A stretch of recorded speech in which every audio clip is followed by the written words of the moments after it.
System sound volume set to 65%. Good morning, guys. So, this is a new day, and we are going to start our new lecture, a new topic from the subject of management of PCC, physically challenged children.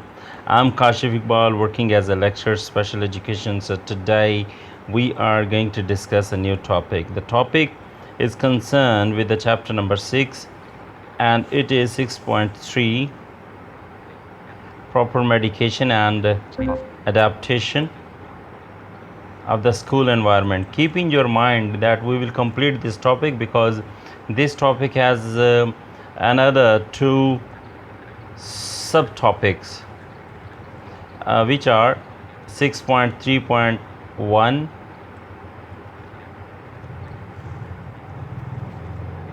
instructional adaptations and 6.3.2 adaptations in terms of material facilities and environmental modifications. So we have to cover this topic in one discussion. So this is very easy to understand, but before going to start the lecture, I would like to have the agenda of this lecture today, that what we will discuss and what you will be able to after completion of this topic. Number 1, define the concept of proper medication. Number 2, elaborate adaptation of the school environment. Number 3, explain instructional adaptations. Number 4, describe those adaptations in terms of material facilities and environmental modifications. So number 1 पे हमने क्या define करना है, आप लोग किस काबिल हो जाएंगे कि आप डिफ़ाइन कर सकेंगे, प्रॉपर मेडिकेशन का कॉन्सेप्ट बता सकेंगे. नंबर 2, स्कूल एनवायरनमेंट का जो अडेप्टेशन है उसको आप एलैबोरेट कर सकेंगे. नंबर 3, इंस्ट्रक्शनल अडेप्टेशन क्या है, यकीनन आप इस काबिल हो जाएंगे कि किसी भी स्टेज पे जाके वो आप एक्सप्लेन कर सकें. नंबर 4, आप वो अडेप्टेशंस डिस्क्राइब कर सकेंगे जो कि मटेरियल फैसिलिटीज़ या एनवायरमेंटल मॉडिफिकेशन से रिलेटेड है. तो ये हमारे एजेंडा में 4 पॉइंट्स हैं जो कि हम यकीनन इस चीज़ को गो थ्रू करेंगे. अगर मैं थोड़ा सा रिव्यू करूं तो आपको याद होगा हमने जब चैप्टर 6 स्टार्ट किया था तो हमने चैप्टर 6 का इंट्रोडक्शन डिस्कस किया था, और ये क्या था, preventive measures of orthopaedic impairment, ये हमने डिस्कस किया था. उसके बाद हमने 6.1 educational adjustment for orthopaedic impaired, इसको हमने डिस्कस किया था. फिर आपको याद होगा हमने 6.1 लास्ट लेक्चर में, रिसेंट लेक्चर में 6.1.1 में हमने टीम अप्रोचेज़ ये डिस्कस की थी, और 6.2 हमने development of enrich programme and their implementation हमने ये डिस्कस किया था. तो ये काफ़ी बेनिफिशियल थे लेक्चर जो हमने लास्ट डिस्कशन में किया. तो यकीनन आज जो हम ये डिस्कशन करने जा रहे हैं ये 6.3 और इसके सब टॉपिक्स हैं 2, हम इसको इंशाल्लाह कंप्लीट करते हैं. इंट्रोडक्शन पे बात करते हैं जी. पहले, a number of prescriptions and over counter drugs help relieve the pain. कई तरह के प्रिस्क्रिप्शन या ओवर जो इस तरह की कोई ऐसी ड्रग्स होती हैं जो कि दर्द को, पेन को कम करने में अपना किरदार अदा करती हैं, स्वेलिंग को कम करने में अपना किरदार अदा करती हैं, and other symptoms that come with fracture bone. और ये वो सिम्टम्स होते हैं जो फ्रैक्चर बोन के साथ आते हैं.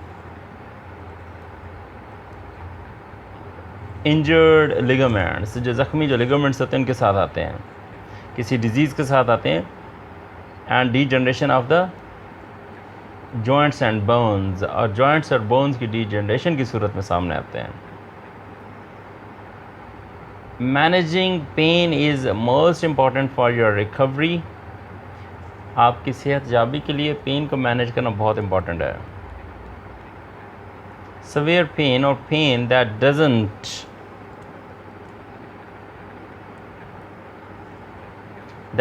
go away can lead to depression, difficult sleeping, limitations on your ability to move around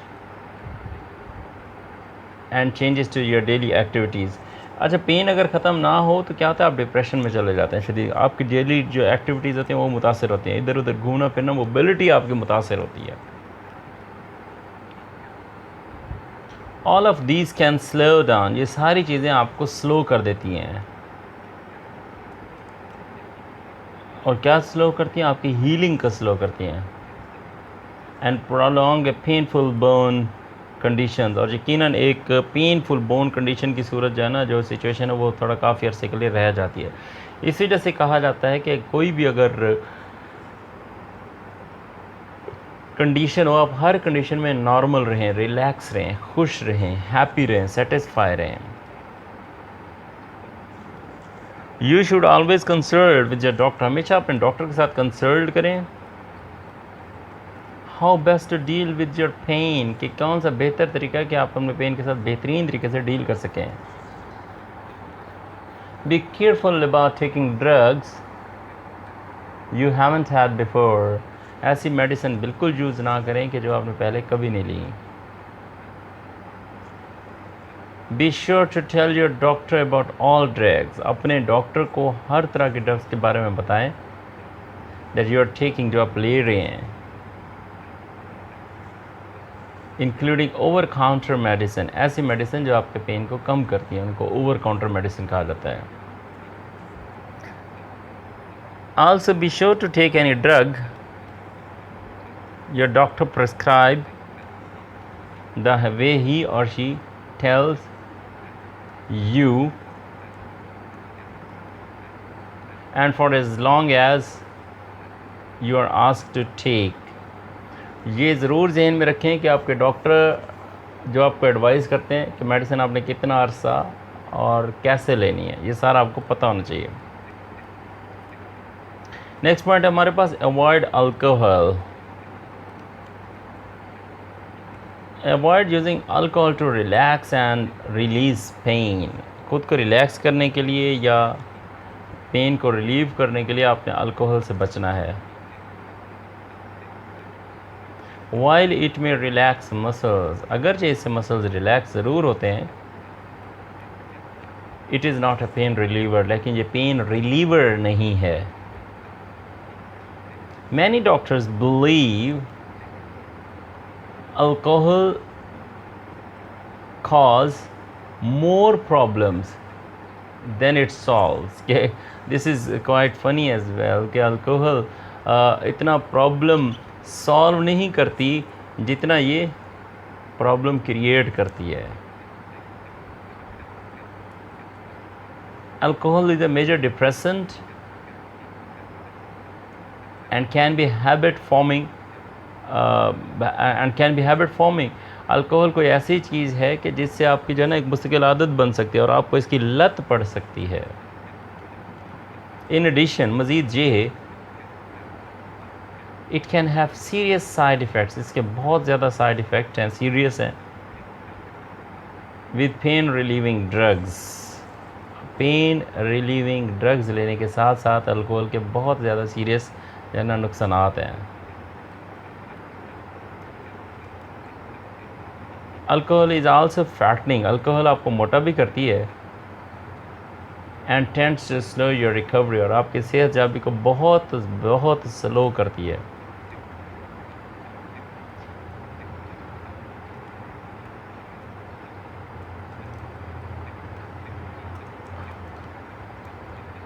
consult with specialist, ये हमारा नेक्स्ट पॉइंट है। Please talk to your doctor or pharmacist for full information about the drugs that are prescribed। दो medicine आपको prescribe की जाती हैं उसके हवाले से अपने फार्मासिस्ट या अपने डॉक्टर से लाजमी बात करें। If doctor thinks that drug therapy programme can benefit, अगर डॉक्टर ये सोचता है कि ड्रग थेरेपी प्रोग्राम आपको फ़ायदा दे सकता है, he or she will develop a program that is specific to conditions। तो वो एक ऐसा प्रोग्राम डेवलप करेंगे जो कि उस कंडीशन के साथ एसोसिएटेड है। ऐसी मेडिसिन ही आपको देंगे जो उस मेडिसिन से उस प्रॉब्लम से, उस डिजीज़ से रेलिवेंट है, या आपकी एज भी देखी जाएगी, जनरल हेल्थ भी देखी जाएगी, और उन मेडिसिन को भी देखा जाएगा जो आप ऑलरेडी ले रहे हैं। तो वो आपको ऐसी मेडिसिन देंगे जो relevant to all these factors होगी।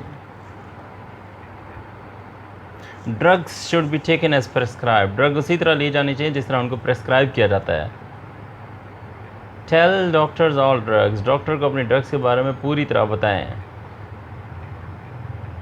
And supplements are taking any side effect, और ऐसी तमाम सप्लीमेंट जिसके साइड इफ़ेक्ट हैं यू मे हैव, जो आपको हो सकते हैं।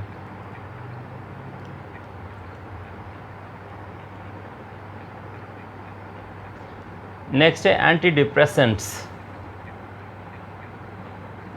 Chronic pain can be depressing, chronic pain जो होता है वो आपको डिप्रेस कर देता है। Nearly 1 out of every 5 people who has chronic pain also has depression। हर 5 में से एक जो आदमी होता है जिसको क्रॉनिक पेन होता है उसको डिप्रेशन भी होता है। तो डिप्रेशन की शरह काफ़ी ज़्यादा है। The pain may prevent you from going to physical therapy session, ये जो पेन होता है ना, ये आपको फिज़िकल थेरेपी के सेशन में जाने से भी रोकता है। This in turn can set of A vicious cycle of a slow recovery. तो स्लो रिकवरी का एक ऐसा साइकिल बनता है जिसमें मोर डिप्रेशन आपके लिए हो सकता है, ज़्यादा डिप्रेशन हो सकता है, लेस मोबिलिटी, कम से कम चलना फिरना हो सकता है, काफ़ी ज़्यादा पेन हो सकता है, और डिप्रेशन भी ज़्यादा हो सकता है, और काफ़ी सारी चीज़ें इसमें मज़ीद ऐड हो सकती हैं। एंटी डिप्रेसेंट्स में बेनिफिट अ पर्सन, एक ऐसे आदमी को तो एंटी डिप्रेसेंट फ़ायदा दे सकती है who has an orthopaedic conditions, जिसको कोई ना कोई आर्थोपेडिक कंडीशन है, by providing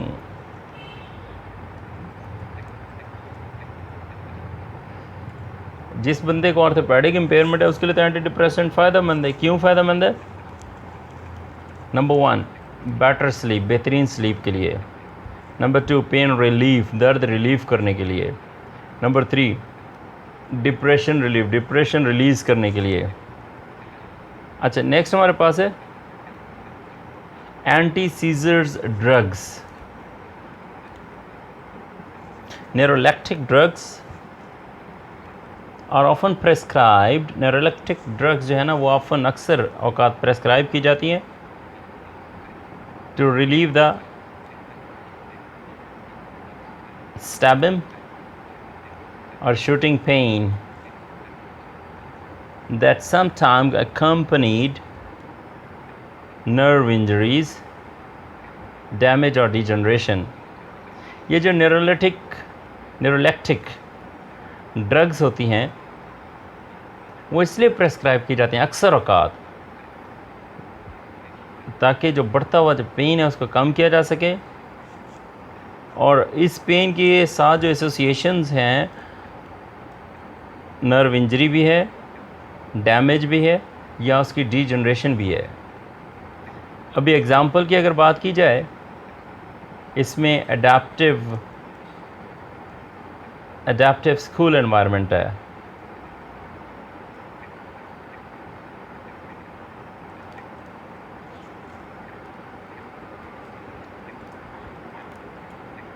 अच्छा, ये मेरे पास नेक्स्ट पॉइंट है। एग्ज़ाम्पल तो ऐसा चीज़ की नहीं थी।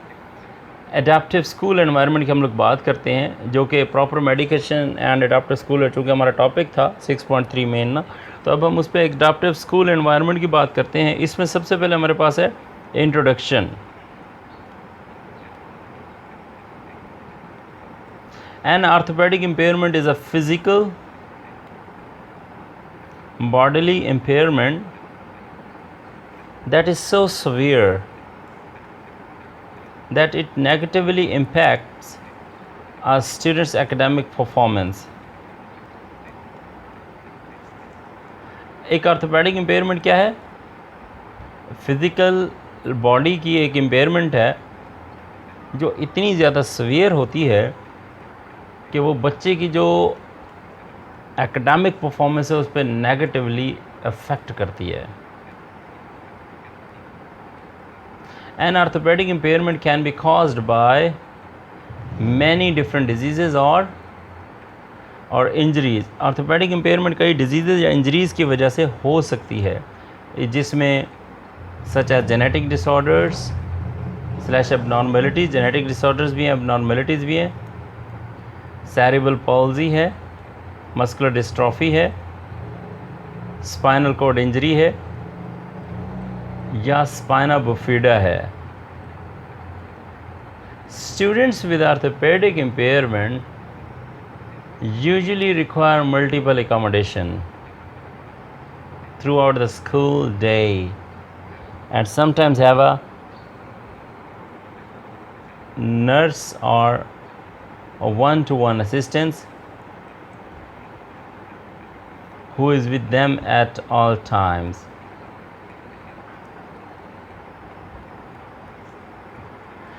ये जो मल्टीपल ऑर्थोपेडिक इम्पेयरमेंट का शिकार जो स्टूडेंट्स होते हैं उनको मल्टीपल एकोमोडेशन की ज़रूरत होती है. और ये 24 जो जितना भी टाइम वो स्कूल में गुजारते हैं स्कूल टाइम के दौरान, जिसमें कोई नर्स होती है या कोई ऐसा असिस्टेंट होता है जो उनके साथ होता है हर वक्त. They also have restrictions and limitations. In students की रिस्ट्रिक्शंस होती हैं, काफ़ी लिमिटेशंस होती हैं. But should be included in classroom activities. लेकिन यकीनन क्लासरूम एक्टिविटीज़ में इनको शामिल किया जाना चाहिए जितना मुमकिन हो सके, as much as possible. Next हमारे पास है physical space, classroom environment. One of the most essential accommodations that teachers need to create, जो बेहतरीन accommodation है जो एक टीचर को करने की ज़रूरत होती है, is modification to classroom space to make it easily accessible for students. Teacher के लिए जो बेहतरीन होता है वो क्लास के अंदर जो स्पेस होता है ना उसको इतना एक्सेसिबल बनाए कि वो मॉडिफिकेशन भी हो और स्टूडेंट के लिए बेहतरीन हो जाए. Make sure to take measurement of students wheelchair. ऐसे मेजरमेंट लें जिसमें स्टूडेंट की जो व्हील चेयर है या उसके जो अदर इक्विपमेंट है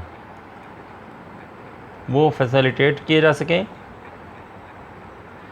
सो that teacher can check ahead of times to see if the students can get around easily. कि टीचर इजीली उसको देख सके कि स्टूडेंट उसको इजीली हासिल कर सकता है या नहीं कर सकता. वो बच्चे की एक्सेस में होनी चाहिए कमरे में, क्लासरूम में.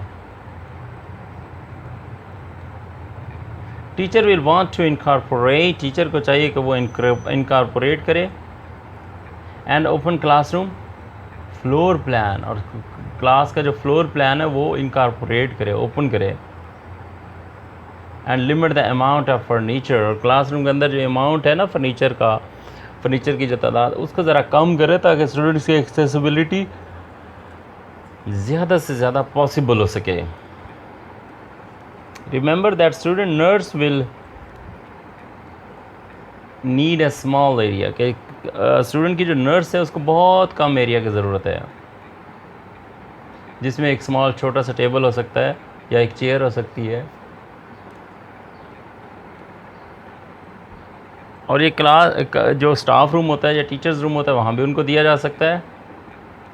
And equipment as well. और यकीनन इक्विपमेंट की भी ज़रूरत होती है. तो स्टूडेंट की जो नर्स होती है ना उसका आपने ख्याल करने के उसके लिए कितनी जगह ज़रूरत है. नेक्स्ट पॉइंट हमारे पास flexibility. Students are often late for class because it take them a little longer, क्योंकि क्लास तक पहुंचने में टाइम लगता है बिकॉज ऑफ देयर डिसेबिलिटी, और ख़ासकर उस वक्त जब वो लंच ब्रेक पे गए हों या वापस आ रहे हों लंच ब्रेक से ना, तो इस चीज़ का ख्याल करना है. It is important to take into account that students are little usually behind and start the lesson little bit later. कि इस तरह के स्टूडेंट को फिर आपने अकोमोडेट ऐसे करना है कि अगर वो लेट आ ही रहे हैं तो आपने लेसन थोड़ा लेट स्टार्ट करना है. There may be more interruption, इसमें काफ़ी ज़्यादा इंटरप्शंस हो सकती हैं, मुदाखलत हो सकती है इन द क्लासरूम, और इस वजह से भी कि शायद उनको ब्रेक टाइम थोड़ा ज़्यादा लेना पड़े ना, because of their disability. Some time physical work take more time, बाज़ का जो फिज़िकल काम होता है वो थोड़ा ज़्यादा टाइम लेता है. For students to complete, students जब उसको मुकम्मल करने की कोशिश करते हैं तो फिज़िकल काम उनके लिए टाइम ज़्यादा लेता है. They may need some extra help, उनको एक्स्ट्रा हेल्प की ज़रूरत होती है. Make changes to their work, उनके काम में चेंजेस करें एज नेसेसरी, जो कि ज़रूरी है. इफ़ टीचर नोटिस दैट, अगर टीचर ये नोटिस करते हैं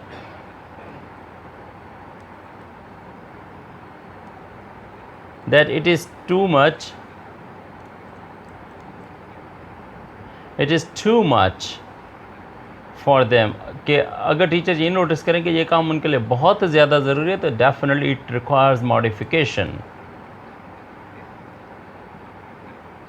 flexibility is a huge part of having students in class.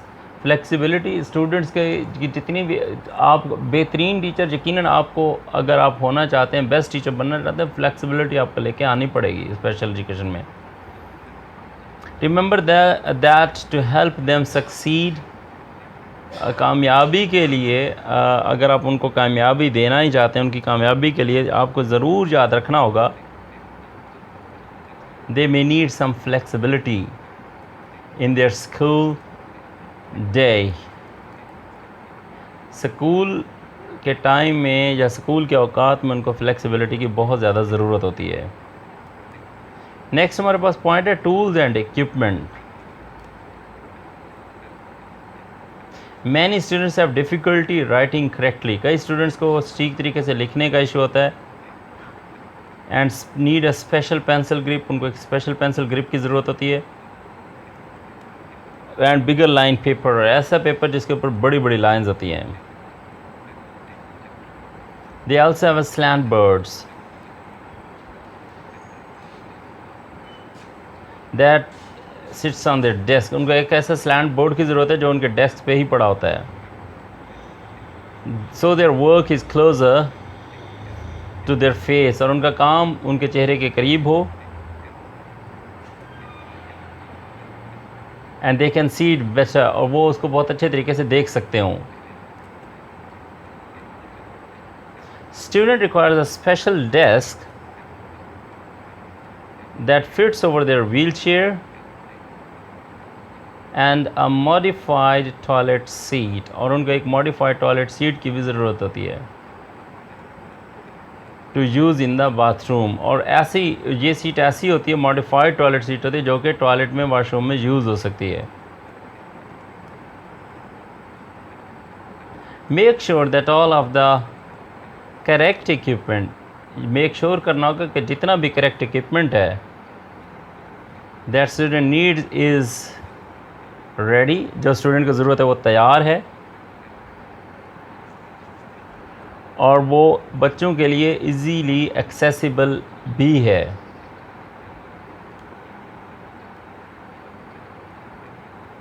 These specialized tools and equipment make everyone job a little easier. ये जो स्पेशलाइज टूल या इक्विपमेंट होता है हर बंदे की जॉब को बहुत ज़्यादा इजी कर देता है. When it is time to sit down, जब बैठने का टाइम होता है, एंड गेट टू वर्क, और फिर रेस्ट करने के बाद वापस काम पे आने का टाइम होता है. So guys, this is the discussion about 6.3. I hope that you have the good learning about this chapter. Now we discuss 6.3.1 instructional adaptations. अगर इसके इंट्रोडक्शन की बात की जाए, I'm sorry,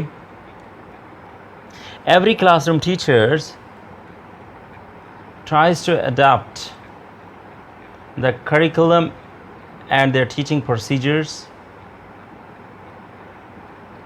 to meet the learning need of individual student. Her classroom teacher ये कोशिश करता है कि वो करिकुलम को मॉडिफाई करे, अडेप्ट करे, और अपने टीचिंग प्रोसीजर्स को भी अडेप्ट करे, ताकि बच्चे की जो लर्निंग नीड्स हैं उनको पूरा किया जा सके. हाउएवर, ताहम, the form and frequency of these adaptations vary widely. ये जो फॉर्म्स या अडेप्टेशंस हैं ये चेंज होती रहती हैं बहुत ज़्यादा.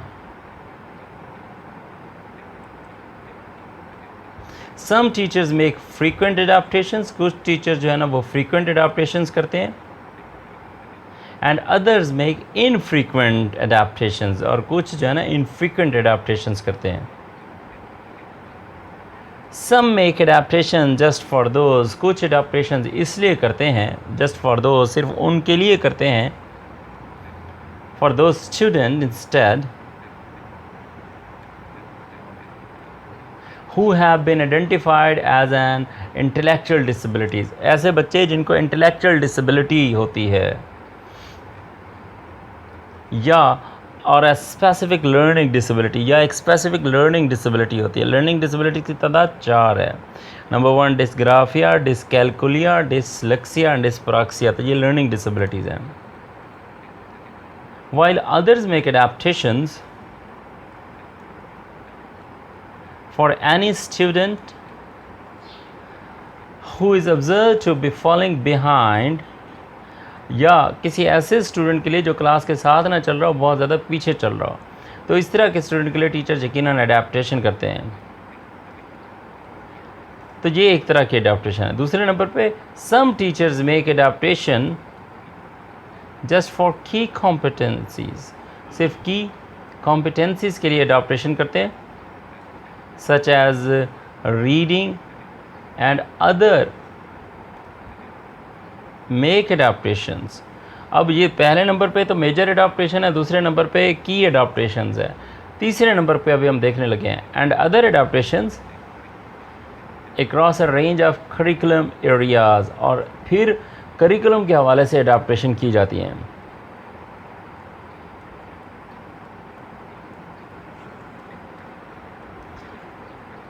Some teachers make adaptations intuitively.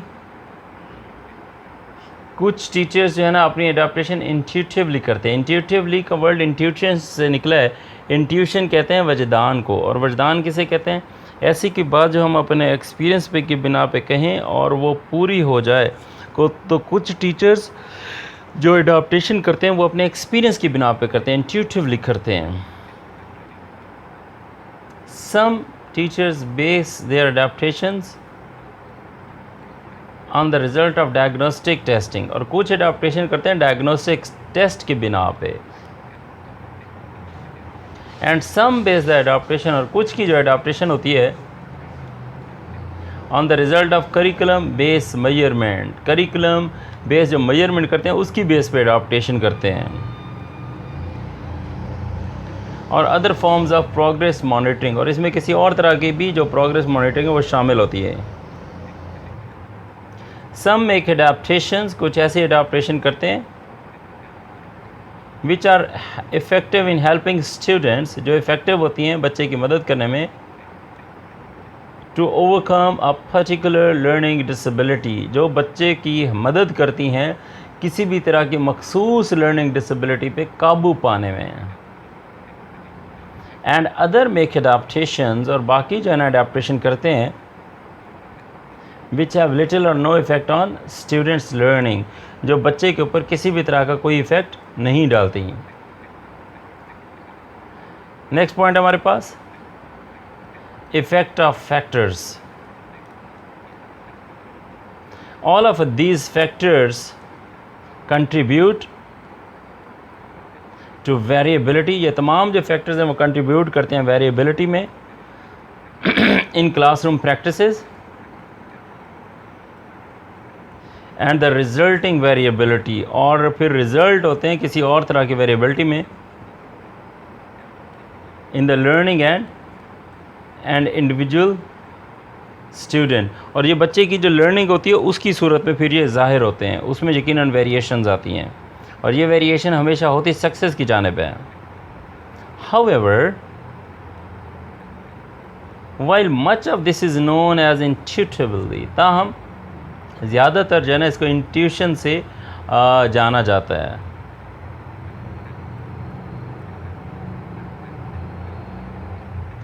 There has been very little research in the kind of instructional adaptation. Instructional adaptation के हवाले से बहुत कम जो है ना रिसर्च की गई है, which teachers make, जो टीचर्स करते हैं अक्सर औकात, and the effects which these have on the student learning, और इनका जो इफ़ेक्ट है जो बच्चे की लर्निंग पे ज़ाहिर होता है। अगर हम इस बात को इंस्ट्रक्शनल अडैप्टेशन के हवाले से थोड़ा सा मैं कंक्लूड करना चाहूँ, तो मैं ज़रूर कहूँगा कि in the conclusion we have no agreed names on different kinds of adaptations. हमारे पास कोई स्पेसिफिक नेम नहीं है इन अडैप्टेशंस के हवाले से, मॉडिफिकेशंस के हवाले से, एंड नो एग्रीड प्रोसीजर्स, और हमारे पास कोई ऐसा एग्रीड प्रोसीजर नहीं है for measuring and describing the types or scheduling these adaptations, कि इसमें measuring या adaptations या scheduling का as such कोई adaptation का as such कोई हमारे पास वो है नहीं, रास्ता या directions नहीं है।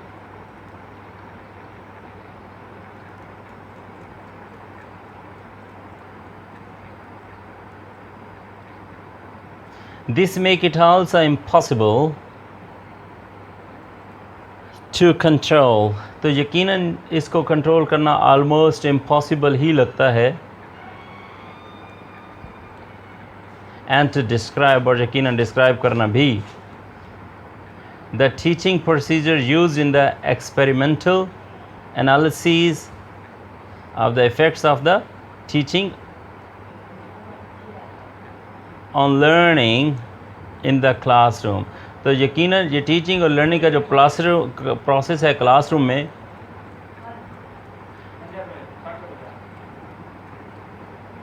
तो यकीनन ये थोड़ा सा एक मुश्किल हो जाता है कि टीचिंग और लर्निंग का जो प्रोसेस है उसका एनालिसिस किया जाए।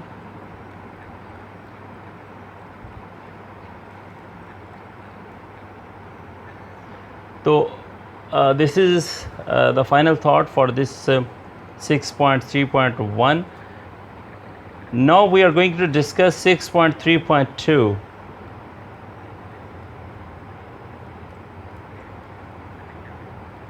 Adaptations in terms of material facilities and environmental modifications.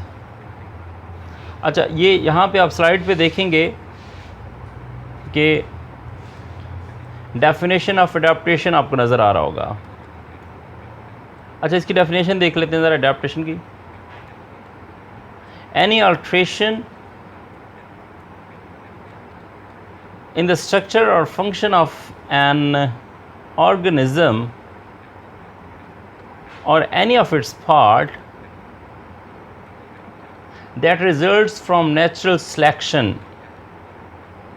and by which the organism becomes better fitted to survive and multiply in its environment. ऐसी कोई अल्ट्रेशन, ऐसी कोई तब्दीली किसी भी स्ट्रक्चर, किसी भी ऑर्गेनिज्म के स्ट्रक्चर या फंक्शन में या इसके किसी पार्ट्स में जो कि नेचुरल सिलेक्शन के उसमें उसका रिज़ल्ट होता है, और इस मॉडिफिकेशन के नतीजे में वो जो ऑर्गेनिज़म होता है वो बेटर हो जाता है, बेटर फिट हो जाता है, ताकि वो बेहतर तरीके से सर्वाइव कर सकता है और अपनी एनवायरनमेंट में बहुत अच्छे तरीके से वो रहता है। अ फॉर्म और structure modified to fit a change environment.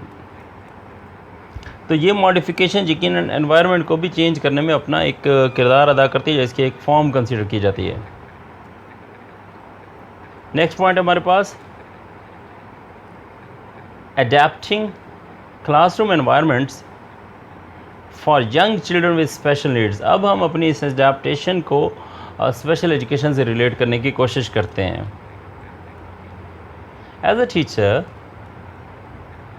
you know how important it is to plan teaching strategies। आप जानते हैं कि ये कितना अहम है कि टीचिंग स्ट्रेटजीज़ को प्लान किया जा सके, एंड एक्टिविटीज़, और उन एक्टिविटीज़ को भी देखा जा सके that match young children developmental needs, जो कि बच्चे की जो यंग चिल्ड्रन की जो डेवलपमेंटल नीड्स हैं उनको पूरा करती हैं।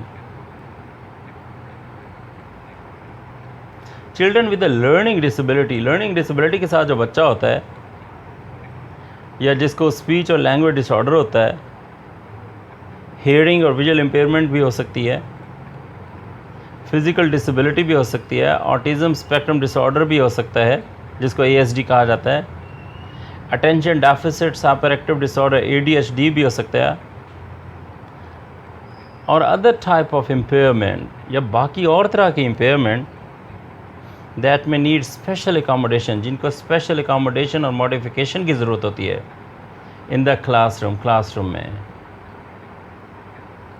अब the best way you can support children, बेहतरीन तरीका जो बच्चे को सपोर्ट करने का है, कौन से बच्चों को, चिल्ड्रन विद स्पेशल नीड्स को, वो ये है is by changing the classroom environment, कि आप क्लासरूम एनवायरनमेंट ही चेंज कर दें। To increase children participation in activities, ताकि बच्चे की जो पार्टिसिपेशन है उसको ज़्यादा से ज़्यादा इंक्रीज़ किया जा सके, बढ़ाया जा सके। नेक्स्ट पॉइंट हमारे पास material and environmental adaptations. Following are the ways to adapt such things. मंदरजा झैल तरीक़ों से इन चीज़ों को अडेप्ट किया जा सकता है, मॉडिफाई किया जा सकता है। Number 1, offering alternative seating arrangements is a great way to support children with disabilities। ये alternative seating arrangement बेहतरीन तरीका है कि बच्चे की जो नीड्स हैं उनको आप किस तरह एड्रेस कर रहे हैं। Depending on the needs of the individual child, individual बच्चे की नीड्स पर डिपेंड करते हुए you can have them sit near you, आप उनको अपने पास बिठा सकते हैं, और अ पीयर बर्डी, और उसी के किसी एज फेलो के साथ बिठा सकते हैं in a quiet area of the classroom के किसी क्वाइट एरिया में,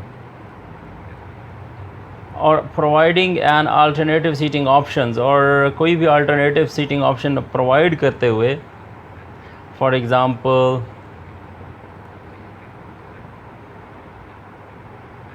commercial school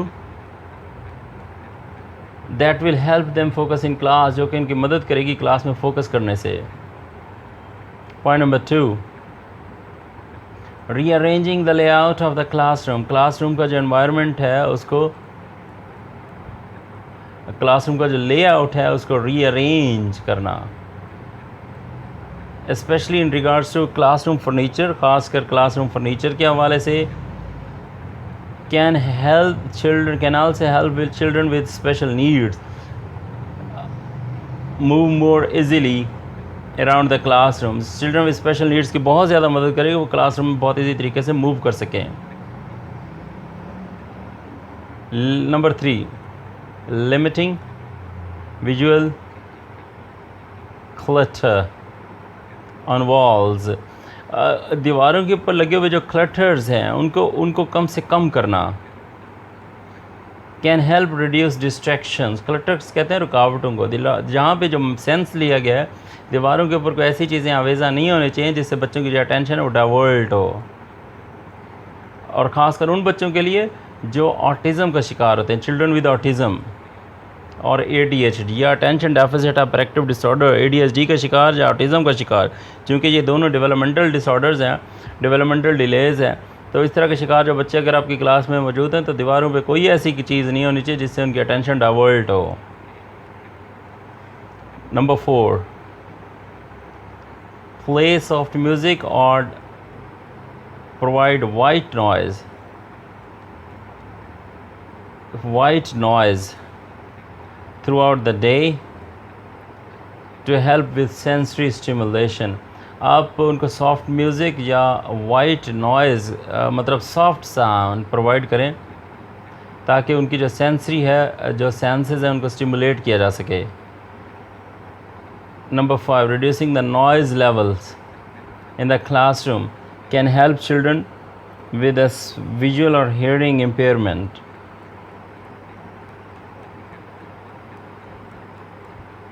reducing the noise level, ये जो नॉइज़ लेवल होता है अगर इसको रिड्यूस किया जाए तो इससे चिल्ड्रन विद विजन या हियरिंग इम्पेयरमेंट जो होते हैं उनको बहुत ज़्यादा हेल्प मिलती है क्लासरूम में। Number 6, changing the amount of the lighting और ब्राइटनिंग और dimming lights can help the children with autism और विजुअल इम्पेयरमेंट। कमरे में लाइट को कम करना या डिम करना चिल्ड्रन विद विजुअल इम्पेयरमेंट और children with autism, ASD autism spectrum disorder, इस तरह के बच्चों को क्लासरूम में उनकी हेल्प आउट करता है। Number 7, adopting furniture by lowering chairs or securing desks and creating slant boards throughout the classroom for writing sport can help children with a physical disability or orthopedic impairment। अच्छा, number 7 पे adopting furniture को adapt करना, modify करना, जैसे chairs को थोड़ा छोटा कर दिया या डेस्क को थोड़ा सिक्योर कर दिया, और स्लैंट बोर्ड्स क्लासरूम में राइटिंग के लिए, राइटिंग सपोर्ट के लिए, वो यकीनन बच्चों को उन बच्चों की हेल्प करेगा जो कि फ़िज़िकल डिसेबिलिटी का शिकार हैं या जिनको ऑर्थोपेडिक इम्पेयरमेंट है। Number 8, for children with A cognitive and slash और डेवलपमेंटल डिले, कॉग्निटिव या डेवलपमेंटल डिले का शिकार जो बच्चे होते हैं और एन ऑर्थोपेडिक इम्पेयरमेंट या जो ऑर्थोपेडिक इम्पेयरमेंट का शिकार जो बच्चे हैं, consider using pegs to adapt handle on doors, shelving, coat racks,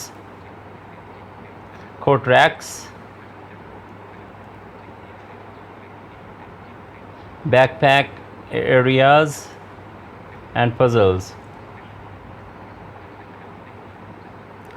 वो बच्चे जो कॉग्निटिव, डेवलपमेंटल डिले या ऑर्थोपेडिक इम्पेयरमेंट का शिकार हैं, उनके लिए पेग्स को यूज़ करें ताकि हैंडल्स को अडॉप्ट किया जा सके जो दरवाजे के ऊपर होते हैं, coat rack, shelving, backpack areas और पजल्स, इसमें उनके जो है ना पेग्स को ज़्यादा से ज़्यादा यूज़ करें। नेक्स्ट हमारे पास पॉइंट है adaptations in class environment, accommodating and modifying your classroom environment, कि क्लासरूम एनवायरनमेंट को मॉडिफाई करना या एकोमोडेट करना can help children be successful learners, ये बच्चों की मदद करता है कि वो सक्सेसफुल लर्नर्स बन सकें, and be an active participants, और बहुत एक्टिव पार्टिसिपेंट्स बन सकें in classroom activities, classroom activities के दौरान।